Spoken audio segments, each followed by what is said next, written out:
Some stories are footnotes in the biographies of the famous. They're mentioned in passing, a brief, tragic chapter before the narrative moves on. But what if that footnote was a story all its own? A story of a life that was vibrant and creative and full of its own light before it became intertwined with a Hollywood star. A life that was brimming with potential and then shattered by a grief so profound it's hard to comprehend.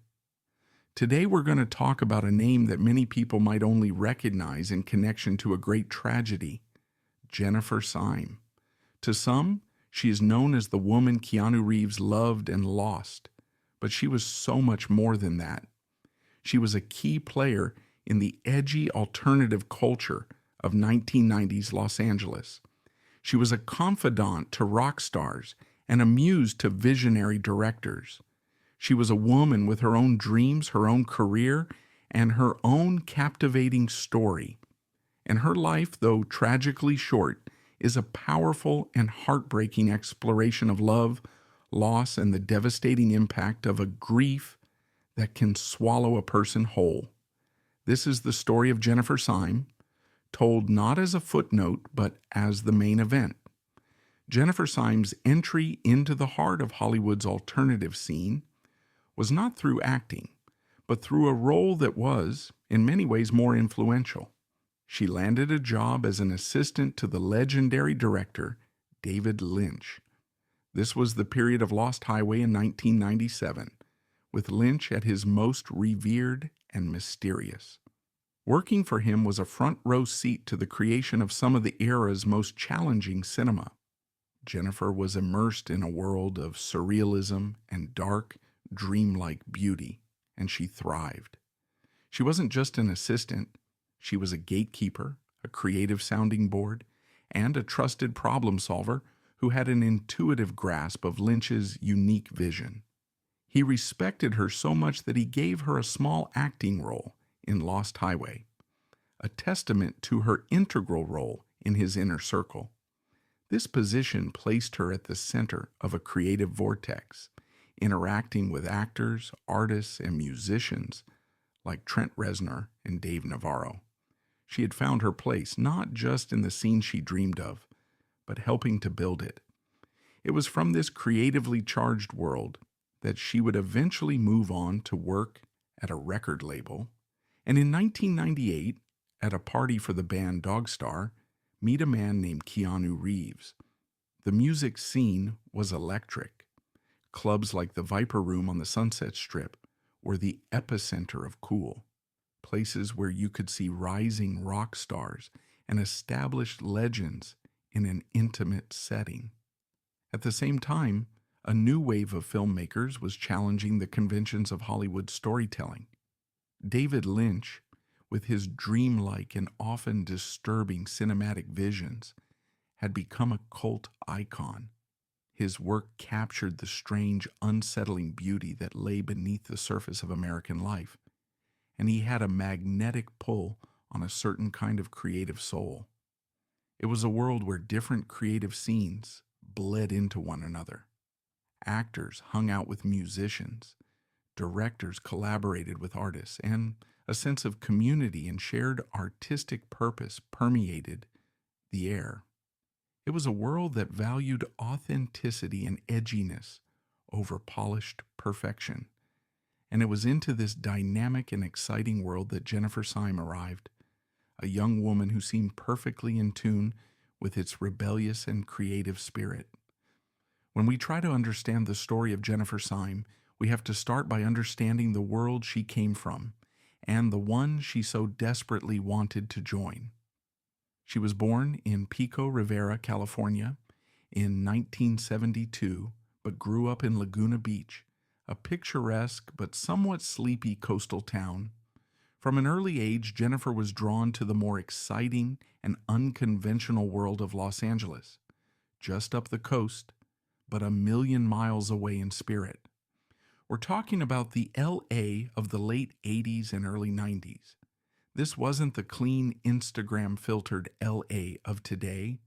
This was the LA of lingering punk rock, of nascent grunge, the sound of Jane's Addiction, and a young Beck. It was the city of Pulp Fiction and the indie film boom.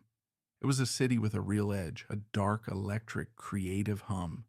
It was gritty, it was a little dangerous, and it was authentic. As a teenager, she made the move to the city. And this is the most important part. She did it not with dreams of becoming a starlet, not clutching a stack of headshots, but with a desire to be where the action was. She wanted to immerse herself in the world of film and music that she loved. She wasn't an outsider looking in.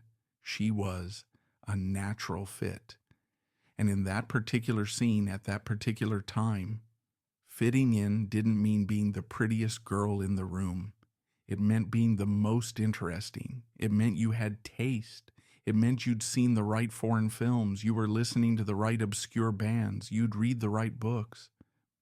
Jennifer was a young woman with a sharp mind, a cool confidence, and a deep, genuine appreciation for the art that was being created around her.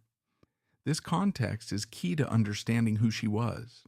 She was not a starstruck fan. She was a peer, a participant, a vital part of the creative engine of 1990s LA. She was the kind of person who'd be at the screening, but then also at the diner afterward, actually talking about the film's structure. She wasn't trying to get a selfie. She was trying to get on the crew. And her path, driven by this authentic passion, would soon lead her to one of the most visionary and enigmatic figures in that entire world, David Lynch. Jennifer Syme's entry into the heart of Hollywood's alternative scene was not through acting, but through a role that was, in many ways, more influential. She landed a job as an assistant to the legendary director, David Lynch. Let's just pause and think about what that means. This is the period after Twin Peaks has already blown up the world, the period of Lost Highway in 1997. This is Lynch at his most mysterious, most revered. This was not just a foot in the door.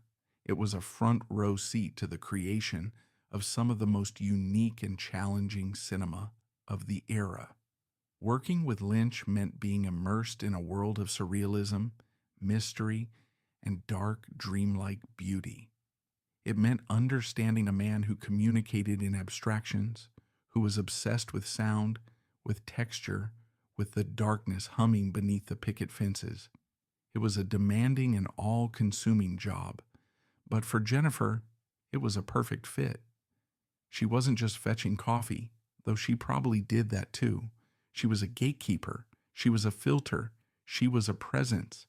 She had a keen, intuitive understanding of his artistic vision. She got it. She spoke the language. And because of that, she quickly became a trusted and integral part of his inner circle. This put her at the very center of an incredible creative vortex. She was in the room as Lost Highway was coming together, with its iconic Trent Reznor-produced soundtrack. She was there as the Mulholland Drive TV pilot was being conceived. She was interacting not just with Lynch, but with his entire family of collaborators, the actors, the musicians, the artists, the editors. She was absorbing everything, and she wasn't just a passive assistant. She was a creative mind in her own right, passionate about photography and film. It's easy to see this as a mentorship, a young, bright mind learning from the master of the American surreal. She had found her place. She wasn't just in the scene she'd dreamed of back in Laguna Beach. She was helping to build it. And it was from this incredible, creatively charged world that she would eventually cross paths with people like Dave Navarro, and in 1998, a man named Keanu Reeves. She worked closely with him during the production of his 1997 film, Lost Highway, a complex neo-noir mystery that has since become a cult classic. She was more than just an assistant. She was a creative sounding board, a gatekeeper, and a problem solver. Lynch even gave her a small acting role in the film, a testament to his affection and respect for her. Those who knew them during this time described her as smart, capable and completely unfazed by the often chaotic and high-pressure world of filmmaking. She had a quiet confidence and a dry sense of humor that endeared her to many. Her work with Lynch connected her to a wide network of actors, artists, and musicians. She moved on from her role with the director to take a job at a record label, further cementing her position as a well-respected figure in the LA music scene. She was known for her excellent taste in music and her genuine passion for supporting emerging artists. It was at a party for his band, Dog Star, in 1998 that she met Keanu Reeves. At the time, Keanu was already a major international star. He had starred in blockbusters like Speed and was on the cusp of becoming a global icon with the release of The Matrix. But despite his fame, he was known for being a deeply private, thoughtful, and somewhat melancholic figure. He was not a typical Hollywood star. He was a man who seemed to be searching for something deeper, something more authentic, in a town that was often superficial. In Jennifer, he found a kindred spirit. She was not impressed by his fame. She was part of the same creative world. She understood the pressures of the industry, and she shared his passion for music and art. They fell deeply and quickly in love. Their relationship was intensely private. They avoided the red carpets and the tabloid press, preferring to spend their time with a close-knit group of friends, going to concerts and riding motorcycles. For a brief and happy period, they had found in each other a safe harbor from the often crazy world they inhabited. By 1999, their happiness seemed complete. Jennifer was pregnant with their first child, a daughter they planned to name Ava. They were overjoyed, preparing for a new life together as parents. Keanu was reportedly incredibly excited, buying a home for his new family and looking forward to a future that was filled with hope and promise. But on Christmas Eve of 1999, their world was shattered. Jennifer went into premature labor, and their daughter, Ava Archer Syme Reeves, was stillborn. The loss was a devastating and unimaginable blow. The future they had so joyfully anticipated was stolen from them in an instant. The grief was all-consuming, a private agony that they now had to navigate together. For any couple, the loss of a child is a wound that can be impossible to heal. For Jennifer and Keanu, their shared sorrow, instead of bringing them closer, created a chasm between them. Overwhelmed by their grief, they drifted apart, and their relationship ended just a few weeks after they lost their daughter. Jennifer Syme, who had been on the verge of the profound joy of motherhood, was now adrift in a sea of unimaginable loss. The death of a child is often described as the ultimate grief, an unnatural reordering of the world that leaves an indelible scar on the soul. For Jennifer Syme, the stillbirth of her daughter Ava was a trauma from which she would never fully recover. The bright, confident, and capable woman who had so skillfully navigated the creative world of Los Angeles was now lost in a fog of sorrow. Her friends described her as being utterly heartbroken, consumed by a grief that was both profound and isolating. The world that had once been a source of excitement and inspiration now seemed empty and meaningless. Perinatal loss is a uniquely cruel kind of grief. It is the loss of a future that was so vividly imagined, the loss of a person you loved with all your heart, but never got to know. And in the late 1990s, it was a topic that was often shrouded in silence and misunderstanding. There were no widespread support groups or online communities. It was a private agony that many, like Jennifer, were forced to endure alone. She was reportedly diagnosed with depression and was prescribed medication to help her cope with her overwhelming grief. She tried to piece her life back together to find a semblance of normalcy. She continued to see her friends, to go to work, but those close to her could see the profound change in her. The spark that had once defined her was gone, replaced by a deep and abiding sadness. David Lynch, who had remained a close friend and mentor, was deeply concerned for her. He had seen her at her best, a vibrant and capable young woman, and now he saw her struggling under the weight of an unbearable loss. He and others in her life tried to support her, to offer comfort, but her grief was a private world that was difficult to penetrate. Keanu Reeves was also grappling with his own immense sorrow. The loss of his daughter, followed so quickly by the end of his relationship with Jennifer, sent him into a period of deep introspection and sadness.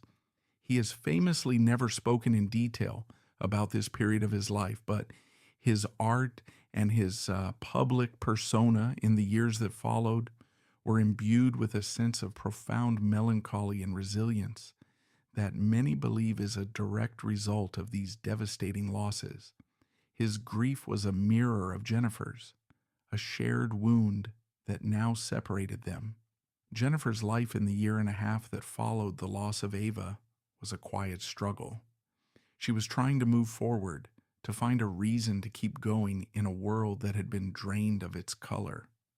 She enrolled in a film supervision course at UCLA, a step that her mother, Maria St. John, later described as an attempt to reconnect with the creative passion that had once defined her life. She was taking steps, however small, to rebuild, but the sadness was a constant companion. On the night of April 1st, 2001, she attended a party at the home of her friend, the musician Marilyn Manson. According to reports, she was given a ride home from the party, but for reasons that are still unclear, she decided to leave her home and get back into her car. In the early hours of the morning on April 2nd, she was driving her Jeep Grand Cherokee down Cahuenga Boulevard in Los Angeles when she sideswiped a row of parked cars. She was not wearing a seatbelt and was ejected from the vehicle. She died instantly. She was just 28 years old. The vibrant, intelligent, and deeply loved Jennifer Syme was gone. The death of Jennifer Syme was a tragedy layered upon a tragedy, and it created a storm of questions and controversies that, for many, have never been fully resolved. The official narrative was straightforward, but the context surrounding it was deeply complex and heartbreaking. The police investigation concluded that her death was an accident. They found 2 rolled-up dollar bills containing a white, powdery substance in her car, along with 2 bottles of prescription medication. One was a muscle relaxant, and the other was an anticonvulsant often used to treat bipolar disorder. The toxicology report would later confirm that she was intoxicated at the time of the crash, though the specifics were not widely publicized. The conclusion was that she had been driving under the influence, lost control of her vehicle, and died as a result of the subsequent accident. But this official explanation, while factually accurate, did little to address the profound and painful why of the situation. Why did she get back in her car after being driven safely home? Where was she going in the early hours of the morning? These are questions that will likely never have definitive answers, and in the absence of facts, speculation and debate have filled the void. One of the most persistent and painful debates centers on the question of whether her death was an accident or a suicide.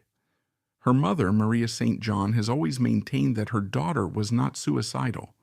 She described Jennifer as being in a good place in the days leading up to her death, excited about her future and the course she was taking at UCLA. She believed that Jennifer's decision to drive that night was a tragic and impulsive mistake, not a deliberate act of self-harm.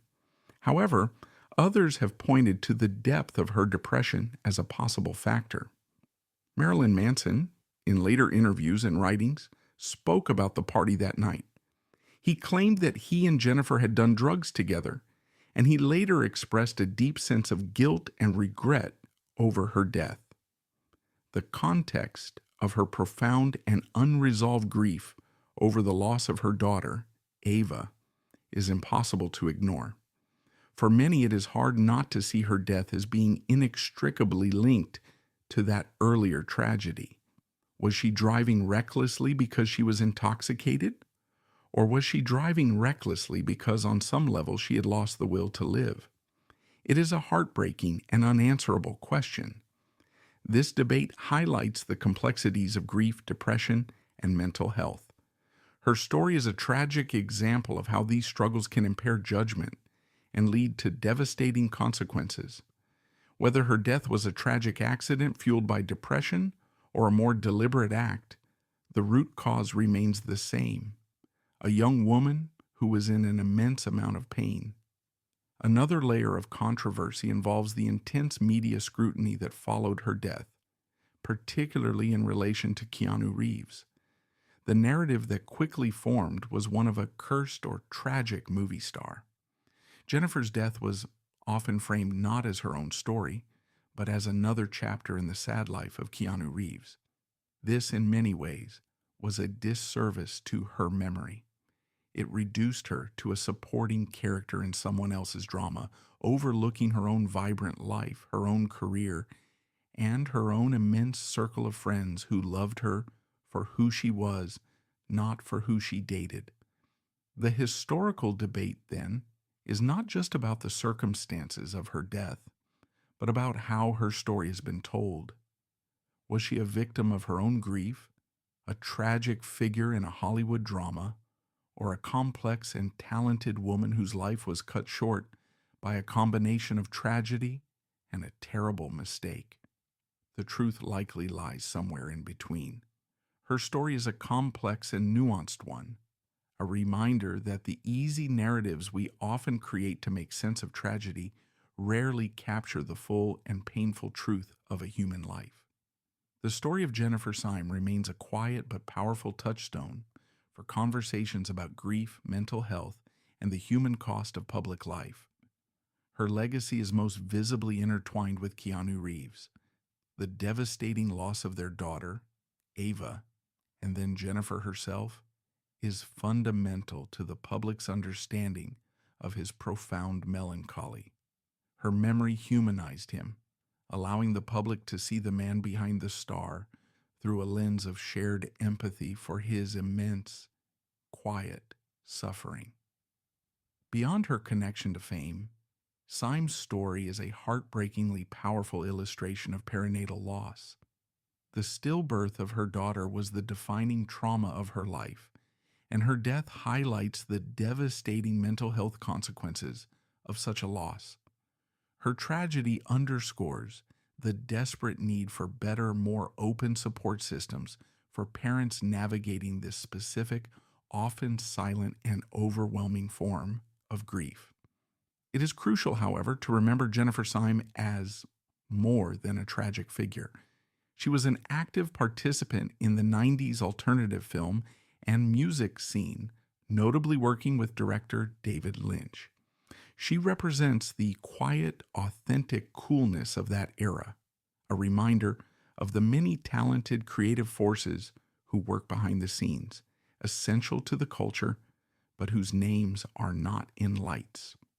Ultimately, her story is a haunting reminder of what might have been, a life of promise extinguished by loss, and a final tragic mistake. While she is often defined by her ending, the greatest tragedy would be to forget the vibrant, complex woman she was.